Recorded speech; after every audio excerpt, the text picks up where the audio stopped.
Today, it's Edwin's Monday evening property rant.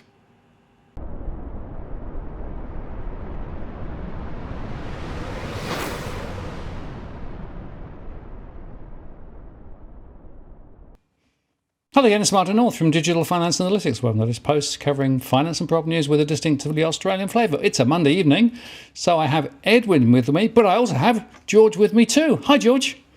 Hi, Martin. Hi, Great. Edwin. Mate, they told me we were going to be meeting with George Rousos, Martin. You pulled my leg, But I guess at the end of this talk, there will be some real estate agents singing like canaries, I imagine, after George gets through with them. Unfortunately, Demis is not with us, mate, so we're just going to have to dream up someone else and make it fun. Well, we could try singing it and see how that goes, but maybe not. Exclude me on that one. Well, but I tell you what, this is a really timely conversation we're having because, George, you've got a petition going specifically on the question of the way the real estate industry works. All right? And Edwin and I have been talking about this for quite some time. And given that the tide is going out, to quote Warren Buffett, and we're starting now to see who's swimming naked, it's probably a good time to think about it. Yeah, absolutely. Yeah, it's it's very interesting, Edwin and Martin. There's a lot of things we're seeing from our end in regards to operational issues and certain practices that aren't getting better. In particular, we're seeing the welfare of many workers in offices starting to deteriorate. There's an increase in bullying, assault, all sorts of mental health issues. You've got New South Wales Fair Trading, who have roughly 18 inspectors and 9 investigators who have a job to police basically 60,000 plus license holders. So they're severely understaffed, under-resourced. And my staff have just said to me, look, we need to do something in regards to a Royal Commission. We've got to that point now, George. We need to launch a petition, see how many signatures we can get and deliver that to the minister, either by hand or by email. We have to do something. So they took it upon themselves to put together a petition that was powered by GetUp, and they've done a pretty good job of it. Actually, a lot of the content is in regards to a lot of the things that you and I have spoken about, Edwin, for quite some time, in respect to safety of tenants, concealing offers, underquoting, two-tier pricing, obviously the welfare of workers, the issues around vendor paid advertising, commissions. All these things affect not only our industry and the consumer, but affects housing affordability in a lot of ways as well. So we've launched the petition. We've so far got about 13, 14 signatures. We've got the Facebook page up now. We've been sending that across to a lot of the stakeholders. We've got meetings with ministers that are coming up. We're not just meeting with ministers on both sides to do with better regulation and innovation, but we're also meeting with ministers to do with education, Department of Education and the Shadow Minister, and addressing some of the problems with online learning and the impacts that that's having in terms of the quality of performance and the level of competency in the marketplace. There's a whole raft of issues that we're talking to ministers and obviously shadow ministers about, and something has to be done. So we've had a lot of support on this, not just from ministers like public servants, but also agents, our clients. George, how do you get if I can ask there a question now with regards to what you're doing, right? Do you really believe that the stakeholders, in our case, the real estate industry and the major franchise owners would get behind this when they, in actual fact, through the REI New South Wales, I feel have been and are going in opposite directions to the things that you and I and Martin have spoken about for many years. Yeah. Look, I commend you for what you're doing, and I think it's going to be one of those David and Goliath fights that you've taken on, and I'll get behind you. But look, I guess working in the industry, being in the industry, understanding the industry and looking what's happening, there's two issues. One is you've got the stakeholders, as you say, the industry itself, primarily 8,500 real estate offices across New South Wales, most of which basically would not all, but the majority would go contrary to what you and I and Martin would like to see implemented in the industry. And the second part to this, to my question or statement, is the fact that there's so much emphasis on sales, but there's very little emphasis on property management. And that is it's been a bugbear of mine for 20 years. I've been involved in the industry for 25 or so. And for 20 years, it's been a bugbear because everything is all about sales. Everything's about sales, but very little is said and very little support is given to the property management sector. Perhaps that's a starting point that I would say then we may get industry support, because there are a hell of a lot of property managers, good property managers out there that are run rugged, that are worked to the bone, and are getting very little reward, and they are the ones that are most in danger of any retaliation. What are your thoughts, Martin? Well, there's clearly something has to be done, but we know that the industry is like a leaky boat at the moment, and unfortunately, the people who are being taken to the cleaners are the vendors and the property buyers. So the problem is that there are so many cross currents, and there are so many players with vested interests. I'm not sure how many of them really want to see an improvement in terms of the conduct of what goes on. Now, it's interesting because I've spoken to a few individual agents, and in fact, this week I've already had a conversation with two, both of whom are leaving the industry. The reason they're leaving the industry is they're completely dischuffed with the moral standards and the expectations that basically their principals are putting on them as individuals in the industry, and they just can't cut it anymore. Not because they're not good salespeople necessarily, but just because their moral compass doesn't align with the real estate industry. So there's a big issue here, and we've got to find a way of getting cracking it open. So that if a royal commission is the way to do it, then let's stir it up. At least I think if we're starting to raise the issues and we're starting to get political information fed into the right departments, that will be useful. But yeah, there are lots of stakeholders with vested interests, aren't there, George? Yeah, and I think going back to Edwin's point, you do raise some interesting points in relation to the sales culture, which has basically undermined this culture of compliance, risk management, innovation, creating jobs for the future that are going to make it better for everybody, including the workers and obviously the economy. But, the terms of reference, it would be interesting. And, if I had a crystal ball, I'd probably think that the terms of reference would look something like maybe more about property management and just the general safety. And that would be still a good move in the right direction, because that's an area that's close to my heart. I mean, safety is an area of mine. It's part of my business. It's part of my second business. Well, it is my second business, actually.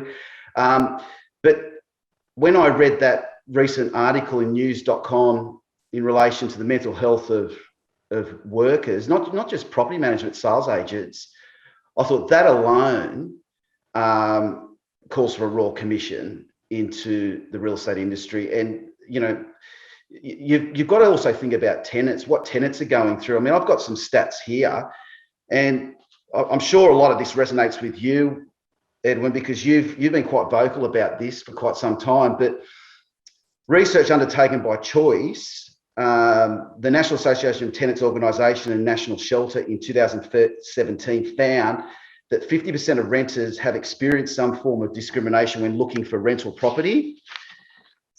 20% of renters said they had experienced problems with safety and living conditions concerning their rental, with 21% waiting over a week to get a response about an urgent repair, and 8% of tenants were living in a property in need of urgent repairs, which has led to injuries or death of tenants. So I think if there was I think it's achievable to get a Royal Commission on some areas of our industry. The ones that are very, I suppose, culturally driven, which I mentioned earlier, that could be a difficult task.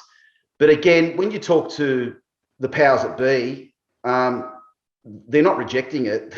They're saying that, yeah, look, something needs to be done. There might be a way of going about it that could be good for everybody.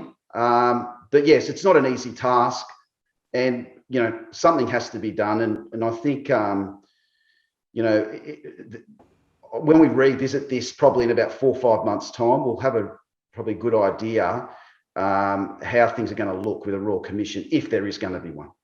Well, we'll put the link up that you sent through and make sure that people are aware of it. And I guess one of the reasons of having you on tonight was to raise people's awareness of what you're trying to do, because we all, I think, on this channel would say there is a really important and burning need. I'd also, by the way, add, if you want another safety issue, just look at asbestos and the way that asbestos is not being handled well in the context of, for example, tenants and those sorts of things, right?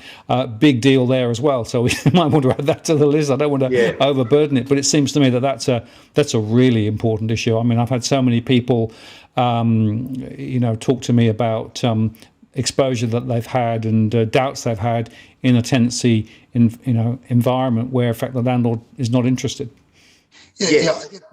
In just along that thread that you're talking about, Martin, with regards to asbestos, I'll give you an interesting story that we're currently documented with one of our clients. And in no uncertain terms, the selling agent explicitly and categorically said mentioned 3 times in looking at a property, and we still went ahead with the purchase because obviously we got it at a good price. But he explicitly and categorically said that there was not 1 inch of asbestos in this particular property. Now, I questioned him on his initial statement, and he knuckled down and was adamant there's not 1 inch, I can guarantee you, and so forth. And then the third time again, he was very, you should sign because there's not 1 inch if asbestos is your concern. We're talking about a property that was built in the 70s, and the bathrooms haven't been renovated since, in the late 70s, early 80s, and the bathrooms haven't been renovated since. Now, whether there is or whether there isn't, I said to our client, obviously, because he's going to renovate the bathrooms, I said, we're going to undertake specific tests before we go, before you proceed with the renovation. He's got a young family, and we're going to make sure that we will know what is in the wet areas before we go ahead and start organising the bathroom renovations, helping them organise the bathroom renovations and so forth. But this is something. I say this because I want to highlight the fact that there are a lot of selling agents, there are a lot of agents, whether it be in the space of sales or even in property management, that they go off and half-cocked and tell the potential tenants and tell the potential buyers all sorts of fluffy things, and they don't realise how much it's going to bite them in the ass. Now, George is a bit of a legal eagle. What's the statute of limitations on that, George, for somebody that makes a false and misleading statement, and whether it be financial or whether it be asbestos or building related, within defaults or defects? What's the statute of limitations? So the limitation period, Edwin and Martin, is under Australian consumer law is 6 years for misrepresentation. So a cause of action can commence, within 6 years after that non-disclosure has been known, a lot of agents don't have adequate insurance cover to get them out of that type of claim, or to get or that litigation that could commence against them. It's something that that is quite frightening, because it's a risk that it would generally not be covered. A lot of insurance companies would look at that and say that it's intentional, and a lot of them would just simply not have that included as a risk under their current PI insurance. So it's scary, Edwin, because a lot of material facts have actually been introduced in the legislation recently, which now puts more pressure, more onus on agents to have robust systems in their office to ensure that material facts like asbestos and black mold are being disclosed, to a tenant or to a prospective buyer when it needs to be. And the litigation risk is quite concerning because of the amount of changes that have been introduced to the legislation. I think the most recent one, guys, has been the rectification orders in multi-level buildings. That was the most recent one. But we can talk about drug meth contamination properties. We can talk about flooding, bushfire. We can talk about crimes in a property that has occurred. The list just goes on and on. And so it's a big area of concern. But asbestos is something that just rears its ugly head all the time. George, I think George and Martin, I think one of the ways that we need to go with this and help George along with this is to get more public views on that link and for the general public to join, particularly in the tenancy space, because this is where a lot of tenants have been disenfranchised. A lot of tenants have been basically sold the lemon, you could say, and been put in accommodation that's point blank dangerous to them. One could say from the sales side of things, well, caveat emptor, buyer beware, within reason. As you and I have talked about over and over again, Martin, people should get their own building pest reports and not rely on the ones handed over by the industry, by the sellers. So I think the way I look at this, George, and from a little bit, listening a little bit more to what you have to say about this, is I think we need to get the perhaps the Tenants Union New South Wales behind this, and there are other advocates to assist tenants. And this isn't. Let me just say this. This isn't a in your face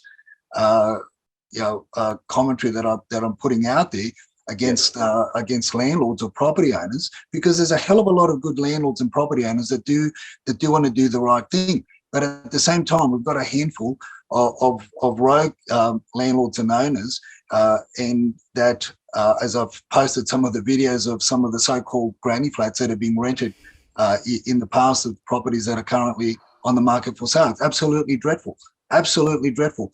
And as you say, George, there's only 18 inspectors in New South Wales with 8,500 offices in New South Wales, and with over 60,000 licence and certificate holders. It's criminal. Now, on top of that, those 18 inspectors not only inspect the real estate sector, but they also are put in a position where they have to mitigate fencing and other boundary related issues. So it's not just the real estate sector that these 18 officers have got to work on. Again, that's going back to similar scenarios with property managers. Property managers aren't paid enough, and the ones that end up with a good pay package, you also find that historically property managers were looking after 150 to 200 properties per property manager, but now they're lumbered. I know some offices that the property managers have got 350 to 400 on their books. How the hell do you look after 400 rental properties in this day and age? Well, I'll also add to that, Edwin, as soon as you send a contractor or a worker into a property, it's a whole different ballgame, because you then come under the purview of the Work Health and Safety Act. So there's a whole layer of risk that has to be mitigated. And this is actually affecting rent rolls being sold in the future, because none of these records exist. So I think we're all on the same page. I believe it's realistically and achievable to maybe push for a Royal Commission that focuses more on the welfare of property managers, the welfare of tenants, the general condition of properties, and how they need to be maintained to ensure that, you know, they're not being put into homes that we call lemons. I think there's certainly some traction that we can get from that just by talking to the right people. But you've got to start somewhere, and we've started it. So it's just a matter of seeing where it takes us. But a lot of work has been put into it by my staff. I actually had nothing to do with it. So it's been a pleasure sort of just sitting back and watching how this was to sort of be developed by my staff, and seeing what sort of content they came up with. And, you know, it's a step in the right direction, but we've still got, there's a lot of meetings that have got to take place. We've got a meeting with the New South Wales Property Services Commissioner next week. So it'd be interesting to sort of get his feedback. But Edwin, I wanted to also mention one of the areas that we've been deeply concerned about that also prompted this Royal Commission was the issues around licensees not having the appropriate qualifications to fulfil the job of a licensee under Section 32 of the Act. And that's a role that takes them away from actually listing and selling and managing rentals. And their job is actually to develop their own staff to do essentially what they've been good at for so long. And that's been an area that is putting a lot of downward pressure on everything, because if the licensees aren't running their business, or because they're out doing sales or property management, then it's very hard to actually develop those individuals and those teams, and especially getting them to where they need to get to in terms of having a Class 2 license within 4 years. These are areas that are concerning, and certainly putting a lot of pressure on private training providers. Their workload is increasing because of, unfortunately, the neglect that's happening across some parts of the private sector. But again, it all comes back to, you know, you've got to protect the welfare of your workers. You've got to nurture them. You've got to give them the tools to be able to work at their best, but also achieve what they're trying to achieve to have a successful career in the industry. But the qualification is a problem, because a lot of all the existing licensees were transferred over when the changes came in on the 23rd of March 2020 to a Class 1 license. So they were already licensees, but they didn't actually have to do the diploma in agency management, and they were able to just transfer across. So there was a lot of agents that that were able to continue operating without actually having the appropriate qualifications to continue operating. Yeah. I guess to bring Martin into the George, Martin, it's a situation where we've seen over the years where you've got big offices over the years, more so over the last 15 years, that just became fragmented, and there's a lot of independent offices. So whilst you were working in a big franchise group, a lot of the admin staff was being taken care of by the licensees in charge.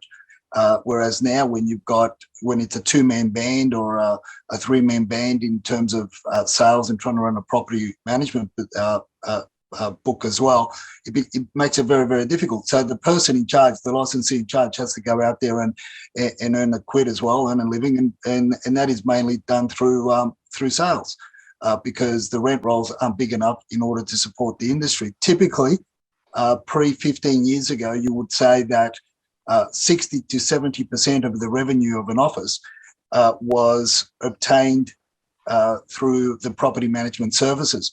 Now, I would say that it's only roughly about 30, anywhere between 30 and 40% is the revenue for an office. So let me ask you, Martin, because you're the wise man sitting out there in the deep down south, what other industry has taken on a similar role that you know of?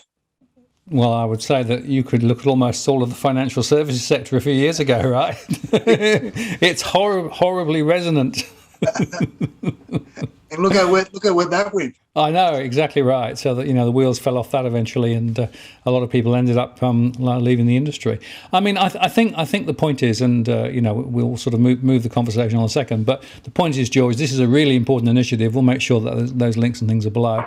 And what we'd like to say to the followers of this channel is go have a look, and get involved, because this is a chance potentially to drive some transformation in the industry, which we know the industry needs. Yeah, and the other thing too, Martin and Edwin, this is also about jobs for the future as well. Like what, because with a Royal Commission, you have recommendations, and out of that, new roles emerge. There's no doubt the Office of Fair Trading are trying to take us on a particular direction that's going to be, built on high level of professionalism. New people coming in the industry that are going to be forward thinking, have a vision, prepared to invest in compliance, and look at real estate as a career path. George, you're saying that it's going to be jobs for the future, but yet what I am seeing is the in the property management section of the industry, because the industry is so fragmented. It's so all over the place, so undereducated, as you so rightly said. Yet, look, I know offices in the North Shore that are charging 1% for rental management, and there are a lot of agencies in the western suburbs that are charging 3% for rental management. The average is about 6.6% inclusive of GST. I mean, it just doesn't. It just really doesn't make sense. And the reason why it doesn't make sense is because a lot of offices have focused over the last 15 years or so on sales, and they've forgotten about the crux of what real estate was all about, and not was really predominantly about property, about property management, about managing properties and managing a rent roll. So, in terms of, look, is it a case, I'm just going to play the devil's advocate here, Martin and George, is it a case that there's too many agents in the industry, and realistically 50% have got to go? Is that what has to happen? Yes. I mean, there needs to be a restructure of personnel, and having key personnel for different areas, because as you know, Edwin and Martin, the risk landscape has changed dramatically in our industry. It's changed dramatically. So, one area that is absent is HR. HR management is, we're screaming for HR managers. The industry doesn't even have an employer union representative. So, a HR person would make a huge difference in any office. Safety officers, not having as many salespeople, making sure that property managers have obviously a licensee in charge there to help them through through any issues that they're having. Obviously, as you know, guys, there has to be a culture shift, and we're not going to see a culture shift through law enforcement, because the regulators just do not have the resources.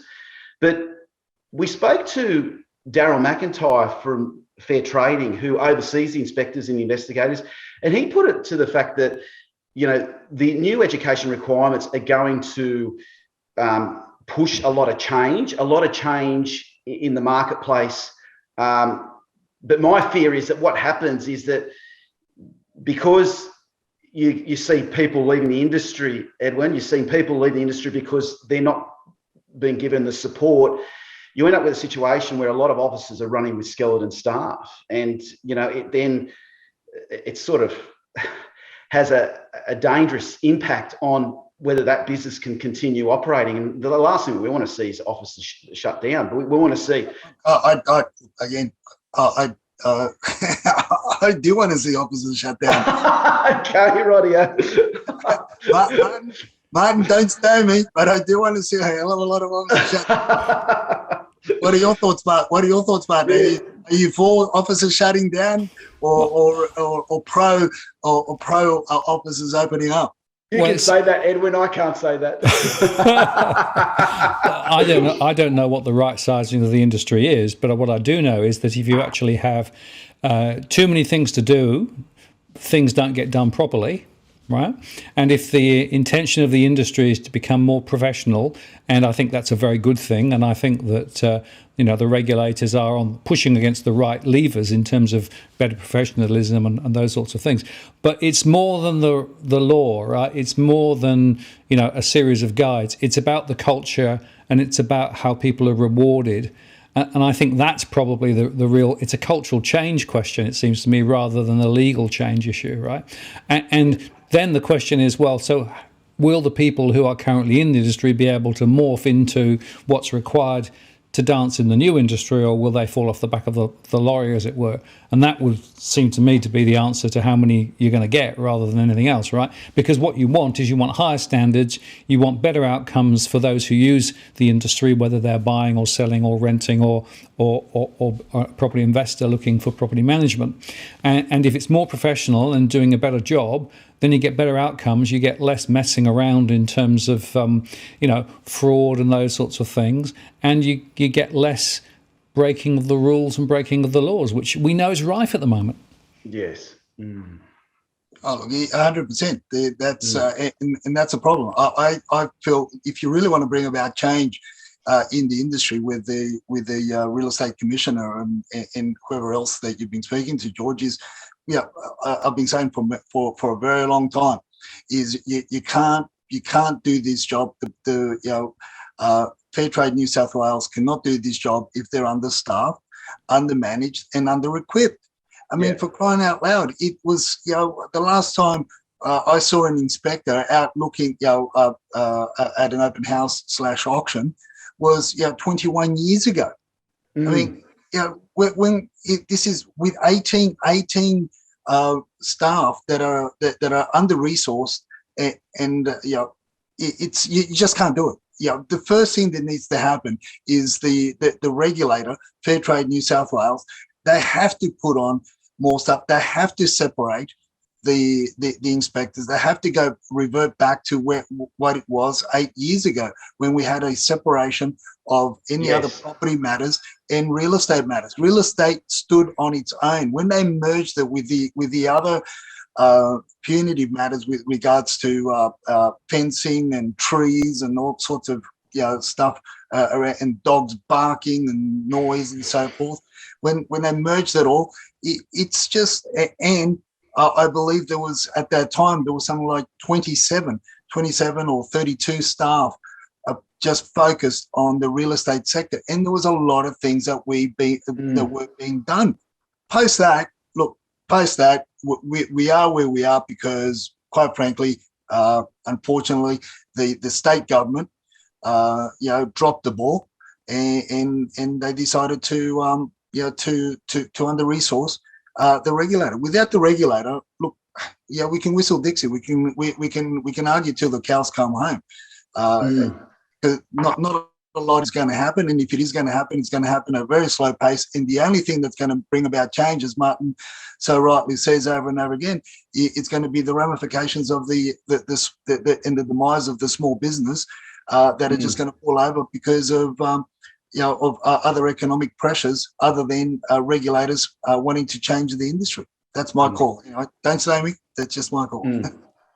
Just one point I want to make, guys. Just what I'm seeing that's quite significant, apart from everything else I've said, is the people come into the industry as assistant agents, and then they've got to actually continue their studies to then eventually become a Class 2 license holder within 4 years. That's causing all sorts of disruption. That's causing all sorts of, and I believe that's the biggest threat at the moment. Because if your staff aren't at that Class 2 level, you won't have staff. You won't have staff to service the customers to actually sustain the growth of the business. But so it's a revolving door, George. It's a revolving door. It's planned that way. I mean, you got to look. yeah, look, I know you can't say that a lot of the stuff because of petition, but I can. I'm allowed to, and I don't. I can say it. It's a revolving door. How else do you keep wages down? How else do you keep? It's like you've got a junior for 4 years.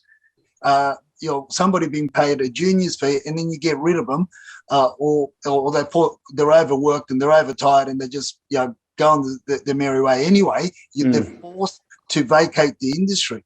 Martin, again, it's really one of those scenarios where, as you said, it's deja vu, the financial sector, right? No, absolutely. So the point about that is that the industry relies on paying very little, driving people really hard, but really not setting out a long-term career. And they actually, as you say, they rely on the revolving door. They rely on new fresh fodder coming in to be able to sort of do the basic stuff that needs to be done. And meanwhile, a few people at the top of the organisation get quite rich. I mean, it's happening in financial services for years. It's been happening in the real estate industry for years too, I suspect. Yeah. What's the current award for property management? Oh, you got me there. Well, I think it's 62. Yeah, I mean the weekly. If you're talking about a weekly wage for a property manager, it's between $700 and $800 a week, 40 hours a week. Last I checked was a few years back, so it was about 62, and 62, and they're expected to work. Property managers, they're working. Around the clock, from sunrise to sunset, and they keep on going. They get abused and everything else. So this is what I'm saying. But the thing is, the smarter, unfortunately for the industry, and the industry, the real estate industry is the ones that lost out overall. Is the better property managers went into sales, and they went into sales. We saw a huge exodus of property managers from 2013 to 2015, and that was, again, it coincided with the watering down of the foreign investment review regulations and all those regulations around that, and sales went ballistic. I mean, why would you want to be working 80, 90 hours a week for the award, or just a bit above the award, when you could be doing sales? And sales were screaming out the door.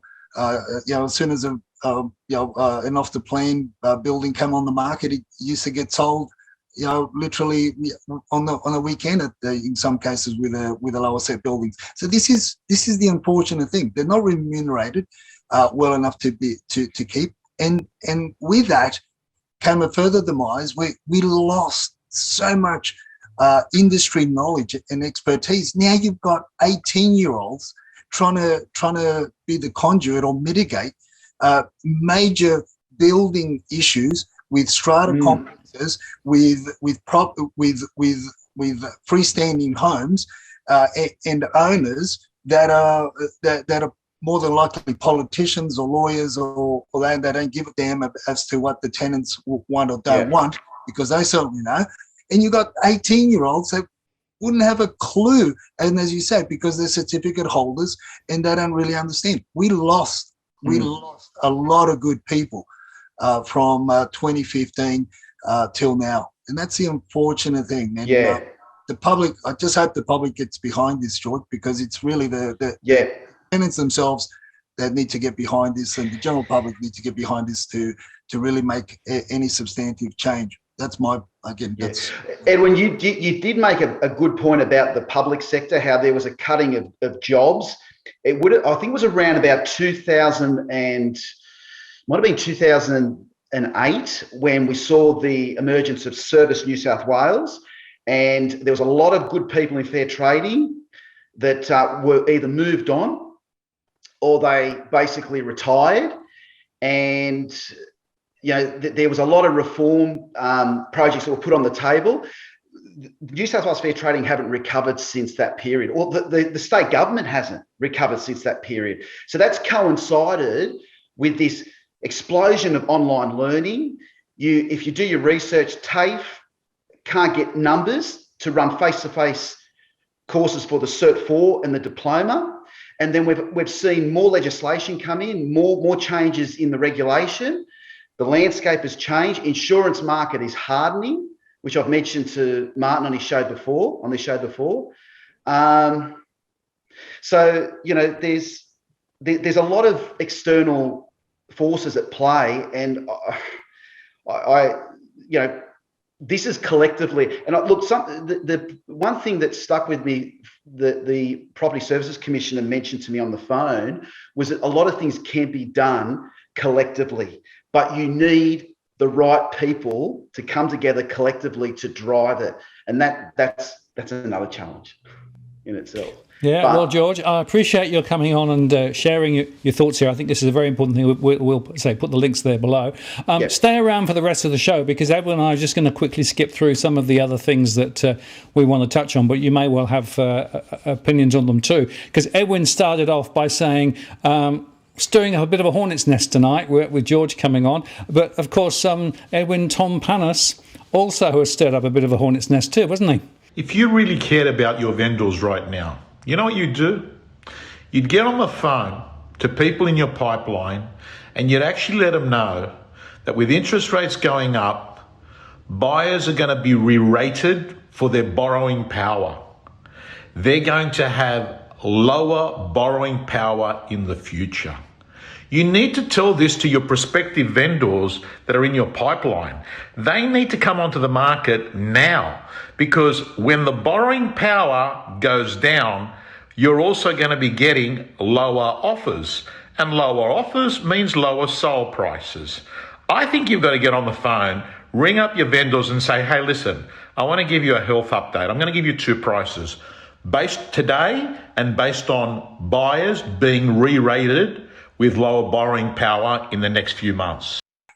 He's calling, basically telling agents how to go out there and get more listings. Now, it's great for buyers because we've seen the listing numbers absolutely skyrocket. It's listing numbers or numbers on market, for sale listing numbers on market, both for apartments and for homes now, are really moving north at exponentially. It's great just seeing them clock up, because from a buyer's point of view, there's more choice. There's a bit of a panic in the industry. Tom talks about that panic, and he's encouraging his students, which is the selling agents that subscribe to his rants and everything else that he does, his coaching online and so forth, which is great. So I think it's a win for buyers, and it certainly is going to be a rude awakening for the vendors, Martin.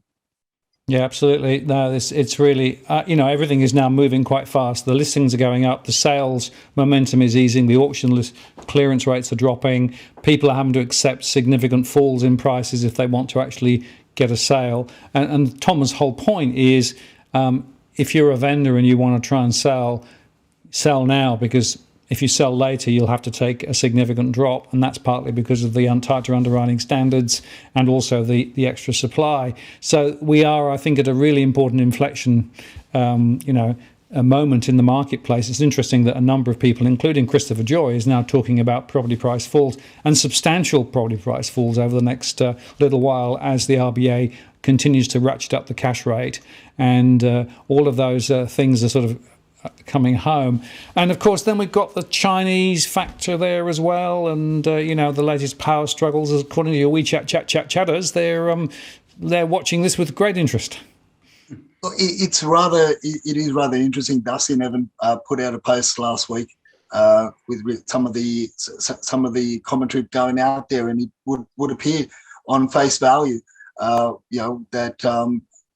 there is a bit of a power struggle. But regardless of who holds the reins or takes the reins in 3-4 months' time, I think what we've got to be cautious of, and we've got to be conscientiously walking into this election and putting, making sure that the people that we put in, vote to go into power have a very clear and decisive view on immigration, because whichever way it goes, whichever way this scenario goes over in China, based on the WeChat chatter, is you're going to have two outcomes: the wealthy and the people that are aligned with A or B supporter of who and so are going to be wanting to leave the country for various reasons, predominantly for safety, and also because they don't want to continue being in an environment such as the one that they're experiencing now with all the lockdowns. At the moment, what we've seen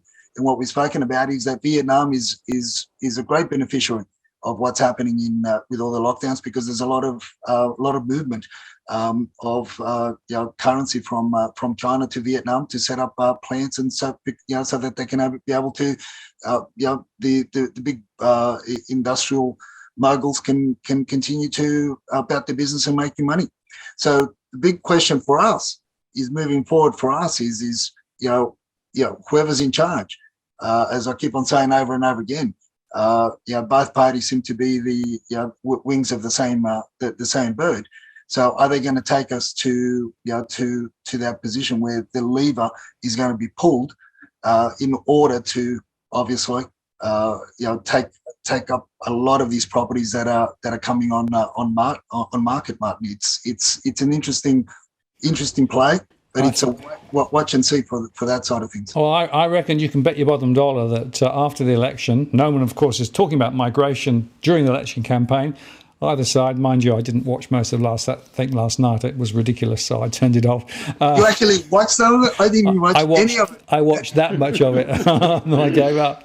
I was thinking, no, the format's not working. No, they're just going to throw rocks at each other. But there was no discussion about migration, right? And yet, after the election, I'm absolutely convinced that whichever side of politics gets back, migration will be ratcheted up, because basically it's the only lever they've got, given everything else that's going on at the moment. And that means that some of those Chinese, high net worth people may well come down here, as well as other parts of the globe. People looking at Australia and thinking it's a good place to come.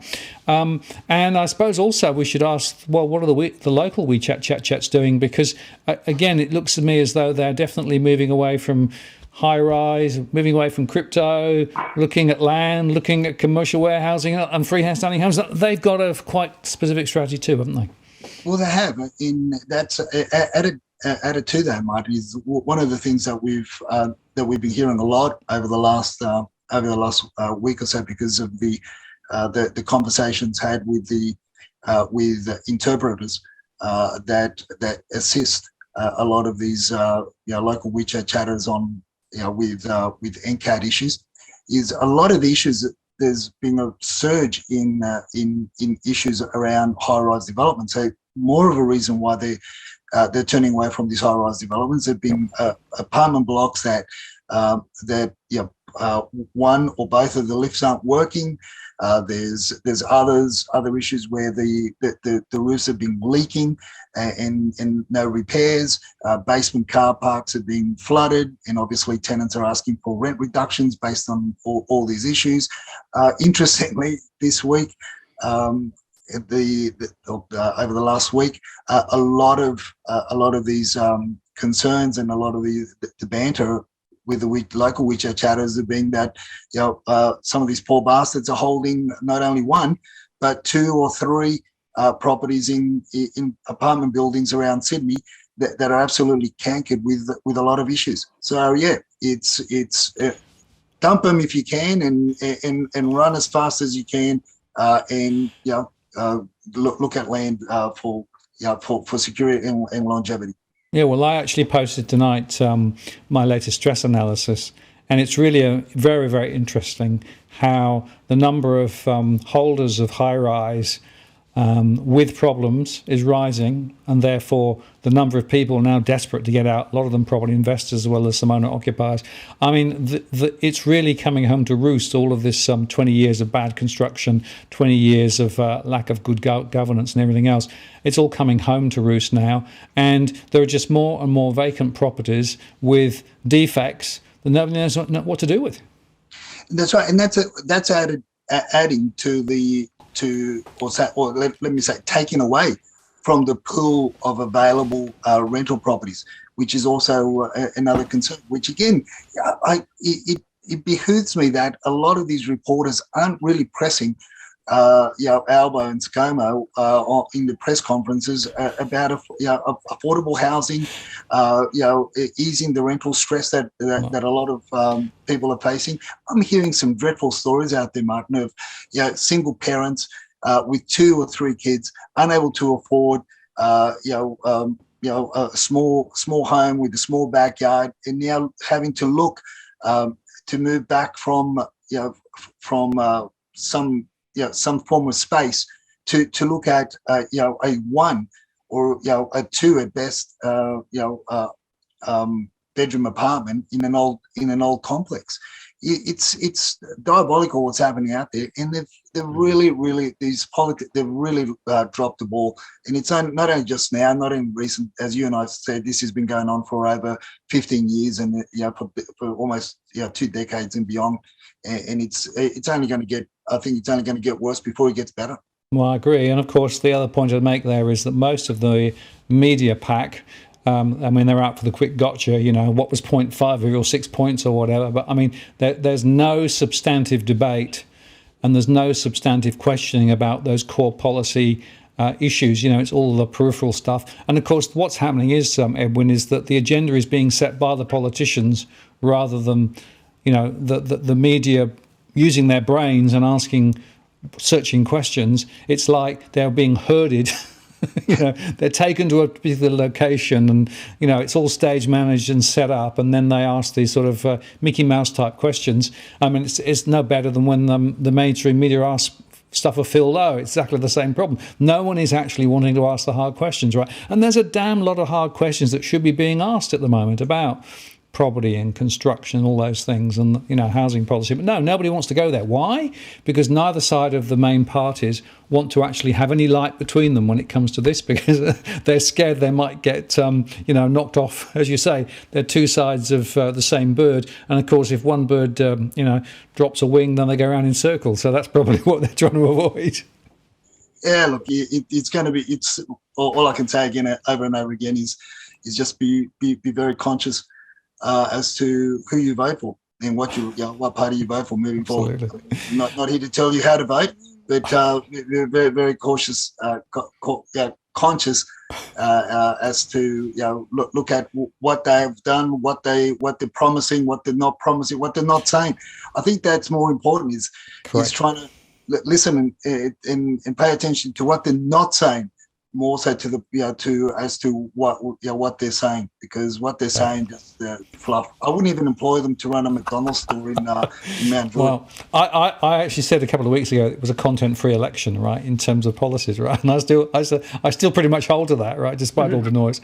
Now, talking about content-free, what isn't content-free is the latest listings, which are booming again, right?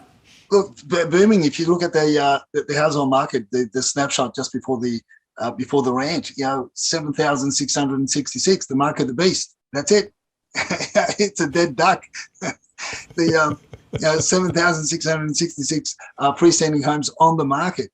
We're really climbing at a great, going north at leaps and bounds, because, and keeping in mind that we should be retreating in terms of numbers on market because of the seasonal. The winter blues, as I call them, the seasonal winter blues. We should be going backwards, but we're not. Apartments are absolutely powering on. I think we're going to get to 10. We're going to clock get over 10,000 before winter's over, and in the spring selling season we could end up with where they should be, close to 18. God willing. It's just one of these things, Martin. But then again, this is high. For just from 2019 till now, I said we're climbing, and the numbers are getting higher, a lot higher than 2021. But when you go back a year to 2018, we're still very, very short on market listing numbers. But if Tom has any credibility with the industry, which I know he does, the agents will go out there and will list some more. and we'll bring some more on market. Happy days. Well, around 25% of property investors are at the moment either underwater when it comes to the immediate proposition they've got, or are actually actively considering selling, according to my surveys. Right? Never seen it that high. So we know that there are a lot of property investors now quite scared because the thing that they were holding on to was capital gains. Right, and now because the market is turning, and I think we can both pretty much underscore the fact that prices now are definitely on the slide rather than on the rise. A lot of those high-rise apartments never really recovered from 2017 anyway, right? Look at North Ryde. So a lot of property investors who've bought those high-rise properties aren't actually able to get the rental to cover the costs. They're not seeing any capital appreciation, and basically now it's a run to the exit because they know that if they hang around, what's going to happen is the prices will fall further, the supply will continue to increase, and that's all going to put significant further downward momentum. And, okay, they might increase migration later in the year, but a lot of these properties aren't in actually the sorts of locations that some of those probably want anyway. So, and there's a lot more stuff being built, and I know building approvals are off a bit, but they're still quite strong. So I think, we're going to see bigger numbers. But what about the agents? The agents that won't survive this year. What's on the list there? The agents that won't survive. Well, look, it's really one of those. We're going to go back to where we were at the end of 2019. We're already seeing a lot of agencies on the second and third credit card in order to maintain the cash flow of the offices, because without sales, a lot of agencies, and George would attest to that, a lot of agencies will not survive, because at the moment it's 30 to 40% of the income is made up by property management. How do you make up for the other 60-70%, unless you're the president of the REIA and unless the president of the REI New South Wales, and you get to diddle with a trust account. What do you think about that, George? Is that a good idea to diddle with a trust account? But look, if the president of the REIA and the ex-president of the REI New South Wales can do it, why can't everybody else do it? Come on, mate. You've hit a nerve there, mate. You've hit a nerve there. Are you teaching that? Are you teaching that in your training programs?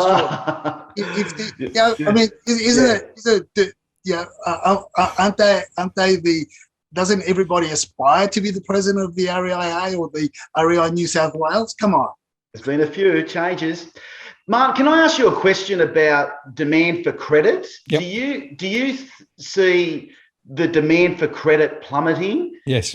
You do? Yes. Are you seeing through your surveys a lot of mortgage holders in negative equity at the moment, experiencing that side of it? So there isn't much negative equity yet, because there were a few places like North Ryde Apartments, for example, that never actually recovered from 2017. So there are still some in negative equity, but most of the other across the country, most people have seen some sort of price rises in recent times, right? Yeah. So quite a few people who've bought even quite recently are seeing prices at the moment quite positive, but they're worried now that they might turn. So if you've only got a 5% equity, if you use one of the government schemes, for example, then what that basically means is that you've got very little wriggle room if in fact prices start to slide. So the real motivation now from the point of view of property owners who are thinking that maybe they should get out now is because they want to try and preserve the capital, right? Sure. And when you see articles like Christopher Joy saying, well, we could see prices drop substantially, at least 15%, probably more, and other people are calling it 20, 25% in some cases. That's putting a very significant a rocket under people, thinking, well, maybe it's time to go now. The other point, though, is that this negative equity stuff creeps up on you, right? Because, of course, all the indices are at least 6 to 8 weeks behind reality, right? Okay. I've been talking to a couple of valuers this week, and the valuers have already forecast what the value of property is already. They've already factored in the fact that there are lower multiples now being used by the banks in terms of actually the lending power that you can get, right? Mm-hmm. And they're taking account of the fact that there have been some adjustments in value already. That means that the banks are actually now not willing to lend as much, right? So that's already putting a bit of a draft. So the demand for credit is down. The demand for new credit is at a low level. And in fact, the latest ABS statistics show that in New South Wales, the average loan size has actually dropped back for the first time. Okay, so it's definitely a trend emerging there. There is. Yeah, okay. Yep. And I think we're going to see more of that ahead. You know, my view is that the momentum has turned. We won't see it in the official statistics for a few weeks. And Edwin, you know, just to come back to this, like the CoreLogic index, for example, and even the REA index, it's not bang up to date, is it? It takes a few weeks for it to flow through. 72 days is the best case scenario. Yeah. Yeah, that's the best case scenario. But I think it runs a little bit longer than that. But yeah, look, you just got to comfortable using 72 days because you can't look. They could get a more realistic figure if the domain and REA were able to work collectively to put the information out, but they don't want to do it. What about prop track? Is that any better, or has that got the same problem? What's that, sorry? Prop track. Prop track. So prop track is the new REA index that they've released it a couple of times now. Yeah, they have, and this is where CoreLogic has obviously lost its a lot of its finesse, or a lot of its back-end power. Yeah, look, but again, it comes back to what do they want you to know, and when do they want you to know? I've seen some articles that they've put out. I've seen some of the stats and things that they put out, but I don't believe that it's in their best interest to put up to date information, whereas they should. They should, and this is something that these portals should be really made to do, is to put out the price discovery information that should be live and everything, because at the end of the day, once the contract is exchanged, but then what we're going to see moving forward, Martin, is we're going to see a lot of exchange contracts, as you and I have been talking about now for over 2-3 months.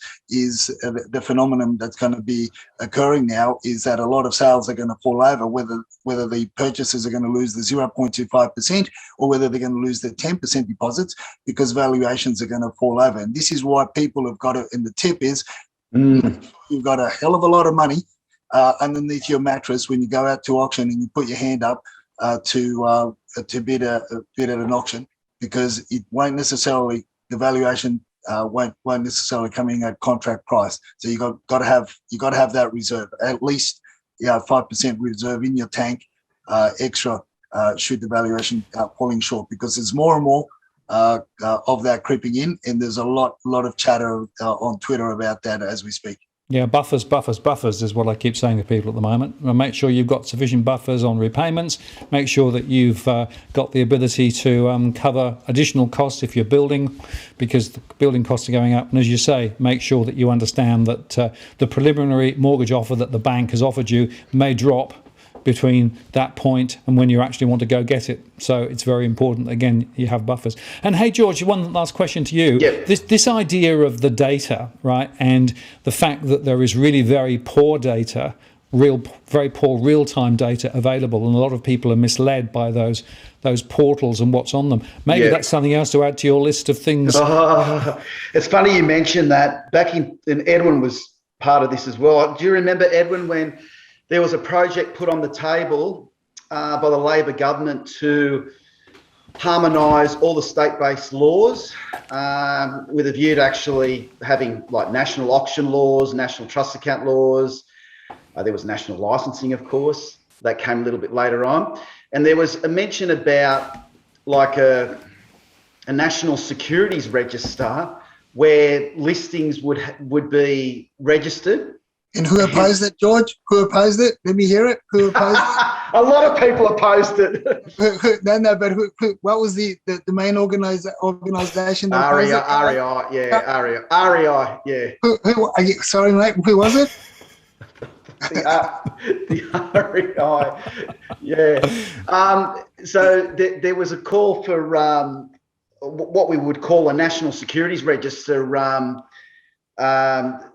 Martin, where listings would go to this site, and you would basically get access to through username and passwords. There'd be control measures in place. You'd actually get access to data in real time. It actually was mentioned by an economist through ASIC actually many years ago after the global financial crisis. But there was talk about that. The issue was changing well, basically you would need a constitutional reform where you would actually change transfer the power of land and real estate to the Commonwealth. And that was the issue, Martin. It all sounded good in theory, but it was getting the heads of government coming together and setting up these steering committees to actually drive this change. And it sounded great, but it never got off the table. No, it's another of those herding cat examples, of which there are so many across the industry, right? I'll never forget it. Yeah, exactly. A lot of work for nothing. Yeah. Well, George, thank you very much for coming on tonight. Really appreciate your time, and we've put the links and things below, so people hopefully will go and have a look at the Royal Commission idea and see what you're on about. So thank you very much for coming on. Thanks, Martin. Edwin, thank you very much for coming on as well and having our chat. And nice to do it, in a bit more relaxed fashion rather than live. But we might do another one live, eh? Look, definitely. But George, you need to get off Facebook, mate. Elon Musk says get off Facebook and get off WhatsApp and Instagram. You need to get off that. That's up. Put your link elsewhere. I haven't joined it yet. I haven't signed up to it yet because you're on Facebook. Okay, fair enough. Right, yeah. Okay. I'd rather get off all of social media, to be quite honest with you, and meet like this. This is the best way to get change. But Edwin, good talking to you. Thanks for your feedback and your support. And Martin, thank you. We'll see you again soon. Yeah, see you. Take care. Thanks both, and have a good Monday. See ya. Bye-bye. Bye.